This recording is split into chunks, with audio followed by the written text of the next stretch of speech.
for a little while, and we flew with the 47th Wing. That's when I got a chance to volunteer to go to 5th Air Force in Australia, which I did. And I went down there, and they assigned me to the 35th Squadron of the 8th Fighter Group with P-39s. And so I checked out in P-39s, and that airplane has the engine in the rear of the pilot, and it's a beautiful looking airplane, but it's not quite a high performance airplane as the P-40. I flew that airplane for almost a year and never run into any Japanese. I was at Milne Bay, the far end of New Guinea. New Guinea, you should know, is a very long island, 1,800 miles long, from Chicago to Los Angeles. Milne Bay was the southeastern part of the island, and the Japanese were in there when we went in and covered our soldiers while they got them out of Milne Bay.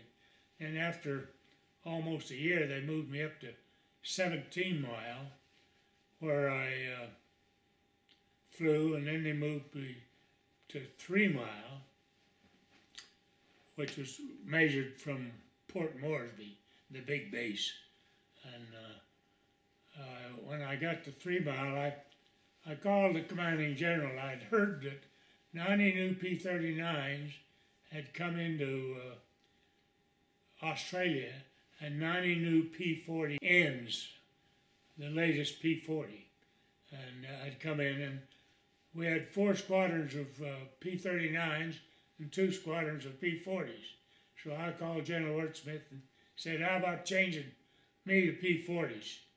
And he agreed, and so we got rid of our P-39s and picked up P-40Ns, and that was a blessing for us. That airplane, the first 4 months that I had the airplane, we shot down 65 Japanese, and I lost 1 pilot. What type of Japanese aircraft did you encounter? Well, my first encounter was the P-40 didn't have enough range to get up and contact the Japanese like the P-38 could.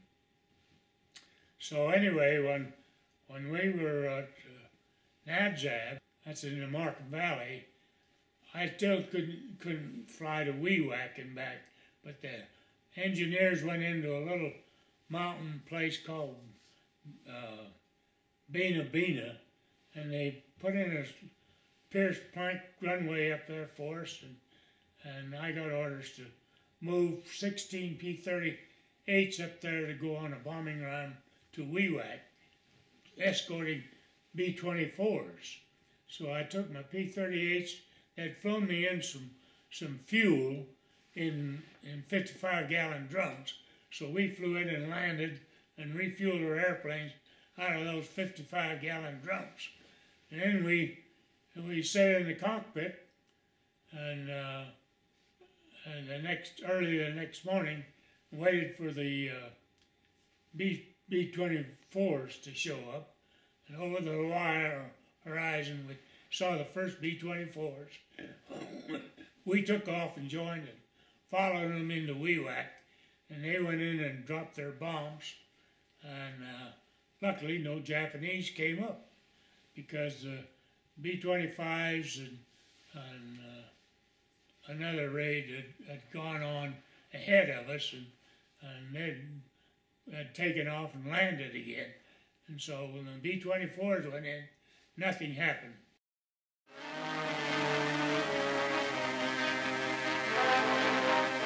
On the morning of September 27th, 100 B-25s with a cover of 121 Allied fighters set out to strike again at Wewak in north-central New Guinea.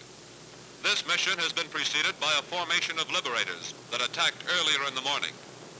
The weather is good. The objectives are the air drones and ships in Wewak Harbor. As our planes come in over the target, the enemy is prepared, throws up a barrage of ack-ack and small arms fire. The Mitchells fly through a pall of smoke. the result of bombings by the B-24s an hour before.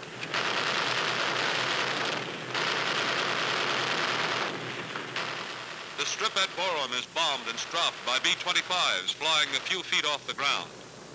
Two types of parachute fragmentation bombs are released, 100-pounders and clusters of 3 23-pounders.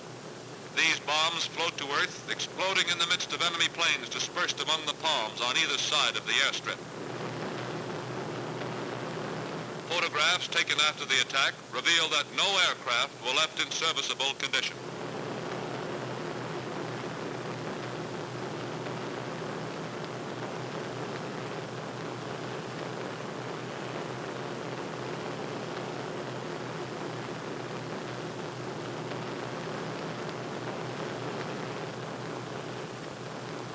In a single day's operation, our fighters and bombers shot down 8 and probably destroyed 3 out of 20 Japanese planes that were airborne.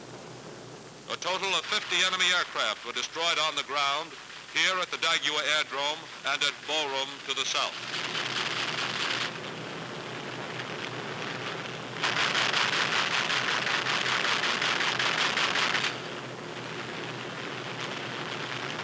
Three B-25s were lost as a result of anti-aircraft fire.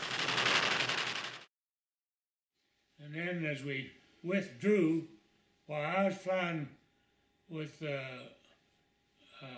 16 P-40s in 4-shift flights spread out behind the B-24s, and off to my left, I saw 2 airplanes come out of the overcast. It was about 17,000 feet, and they came down on the flight after the flight on my left, and a 4th man there was a kid by the name of Bacchus Bright Bird, and this was a Japanese Tony, and he came up to get Bacchus Bright Bird. And Bacchus rolled over and did a stoop dive, and in the meantime I pulled off from where I was and started after him, and the Japanese was after Bird, but I could see him pulling away, and so then the Japanese pulled up, and of course that made it easy for me. I slid in behind him, shot him out of the sky.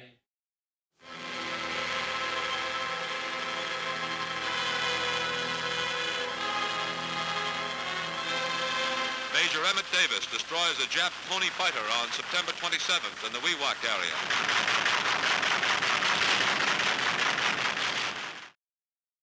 What did that feel like? Well, it's a big thrill to a fighter pilot. Right. And the Tony was quite a maneuverable aircraft, well, that too. was a pretty good airplane, and the other Tony went down, and the flight leader that was leading my second flight, he went down, a kid by the name of Thomas, and he shot that airplane down. So we got both of those Tonys. But that was the only thing they launched on those B-24s.